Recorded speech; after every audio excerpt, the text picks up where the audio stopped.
Hey YouTube, it's me again, Knucklehead Garage. In the future, I'll be adding a different YouTube channel, but a little bit of updates on what's going on now is me and my wife are downsizing from our home to a live-aboard sailboat, and hopefully, what we're wanting to achieve is to one day sail transatlantic voyages to different countries. As of right now, we'll be living on a river in a marina, and I'll be going out on the weekends and sailing the boat until I can get comfortable with it, as I have never sailed a boat before, except for power boats. And one of the boats we had looked into, which we had decided to settle on and purchase, was a 31-foot Bombay Clipper from 1978. And we had just went and looked at that boat today.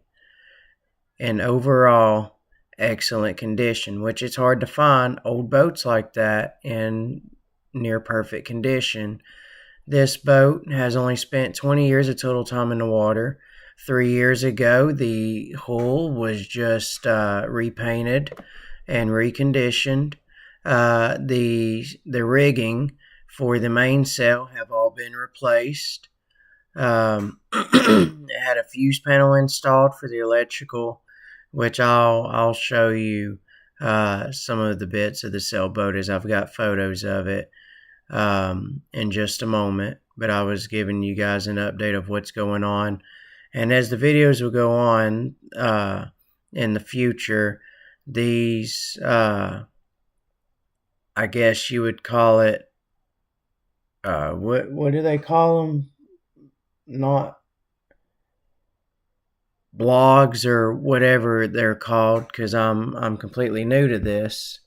They'll get better with time. But on the first two photos, what we're looking at is what the Bombay Clipper's hull design is, and what we liked about it was the 6 feet of headroom between the galley and the 5'9" headroom in the main saloon. It may be 6 feet. I will have to go back and check on that.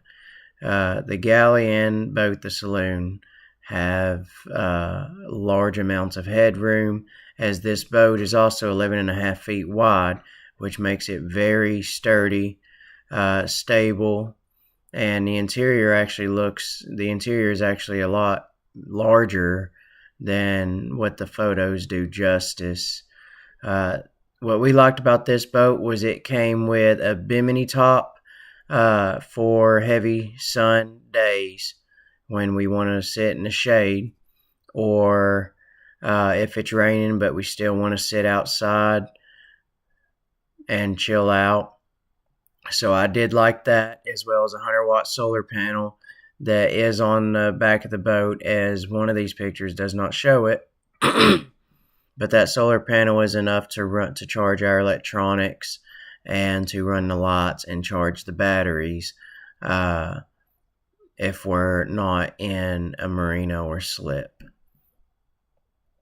Which it also has, which I forgot what they call them, but it's got a windbreaker on the front. Looks kind of like a windshield, and that'll also help that if we're sailing through a storm, or if it's any rain, we won't get wet standing behind that. And the sides of the bimini top and that front cover do fold down to where it'll come back about where the winches are, maybe just a little bit past the winches, so we'll be well protected from the elements. And then what we'll have next is we'll have the cockpit, or in naval terms would be the bridge or the helm. And what we have is this 31 foot has a full wheel design with a full gear system to drive, a gear and cable system to drive the rudder. which we had found to be underneath the rearmost seat that this picture has cut off.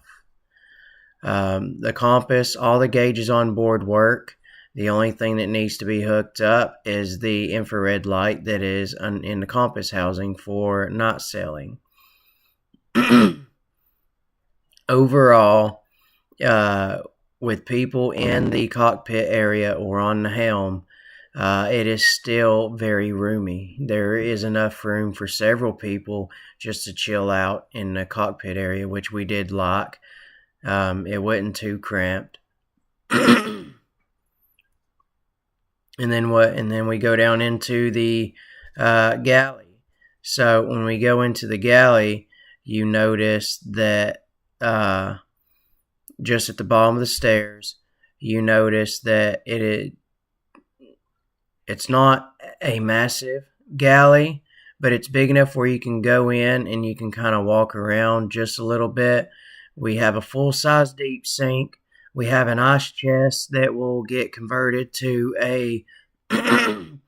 to kind of like a deep fridge, not a freezer, but we'll do a fridge conversion into that ice chest.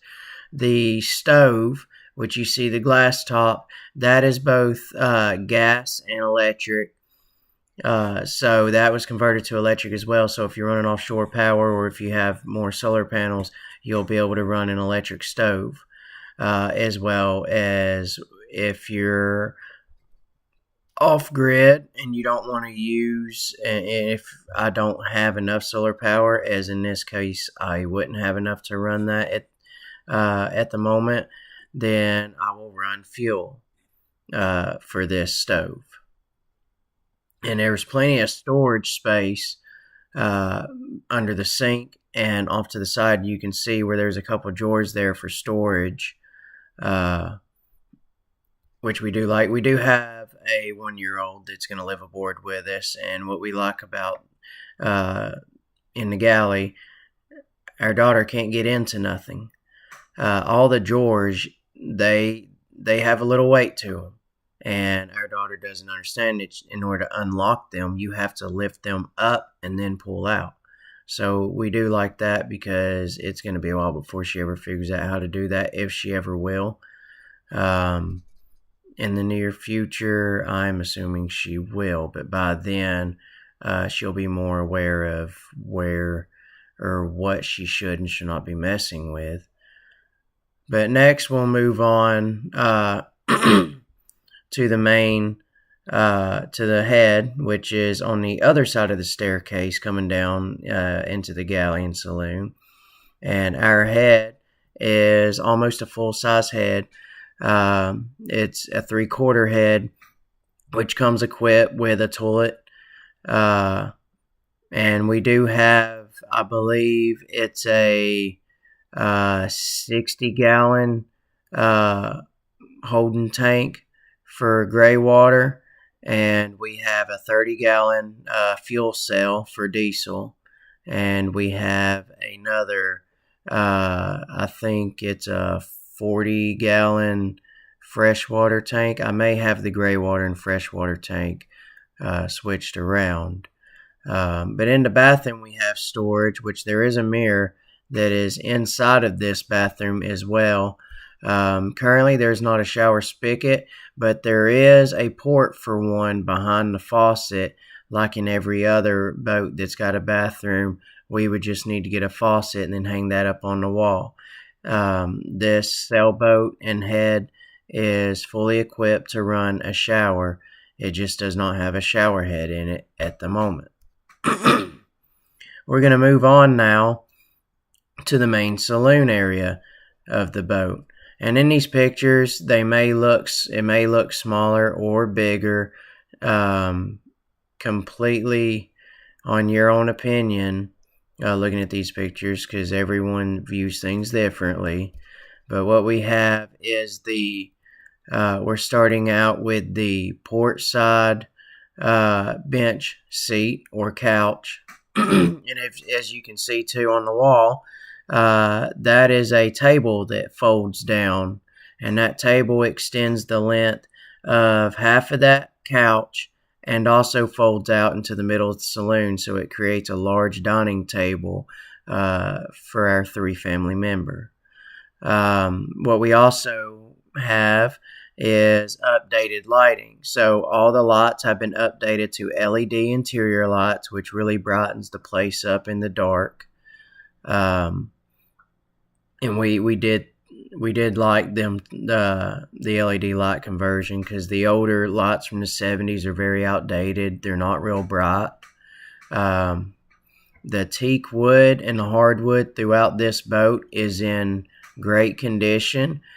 The only part where the wood really needs to be attended to is there at the helm, where the side shells fold up, and then along the side edge of the boat, I'll just need to label them and pull them off one by one and just recoat them and reseal them with a gloss coat, which I'm going to do everything the correct way and not how some people just throw a gloss coat on it just to get by. I want everything to be perfect. I want it to be done right.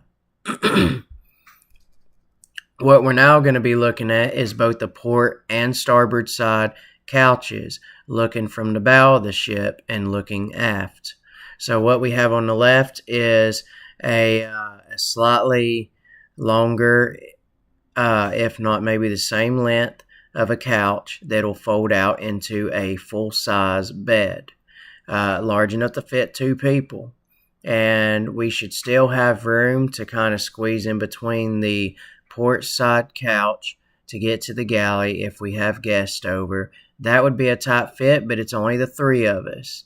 And one of them couches, possibly the port side, we are going to convert half of that couch to a dedicated bed for our little girl. And what we also liked about this area between the galley and the saloon is that there are no sharp edges where she could fall and really hurt herself. Everything is rounded off and smooth. There's a lot of boats that I've looked at where everything has sharp corners, and safety is a concern for our 1-year-old. So I was really sure to look at that for inside the boat. Outside the boat, I'm not too concerned, because I have other ways that I'm going to mitigate our daughter being able to climb over the side of the boat, which is a very simple fix using a net that will, on one end, will be permanently affixed to around the edge of the cockpit, and the only entry and exit and the only way in and out would have to be to unzip and unclip the netting at the same time.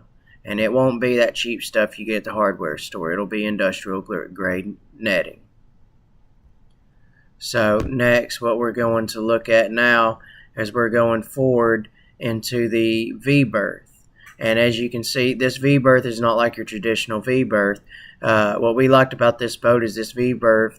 The V-berth has a full-size mattress, and so you can sleep 2 people comfortably in this V-berth. There is a photo that I will show of my wife in this V-berth, where she actually has quite a bit of room to move around on this mattress. Toward the end of the mattress is the only spot where it comes a little low. Other than that, all that space you see above her head, that's not just a trick of the eye or a trick of the light. That's actually the cabin height in the forward section of our new boat. The forward cabin actually has almost 6 foot of headroom. And if you also look just a little bit past her, that little hatch that you see above her left side, that actually is where the chain storage is for our anchors. And that door back behind there is also sealed, so when it rains or we hit a wave, water does not come in. What we also have now is a wardrobe. We do have a wardrobe to store a majority of our clothing, and we do have dresser drawers in there, which not dresser drawers, but like little cubbies to put stuff in. Uh, what will what I'm going to do is I'm gonna fold up certain clothes and slide into these little cubbies here. Thank you guys for watching, and I hope you guys like and subscribe for future content on a new channel that'll be coming soon.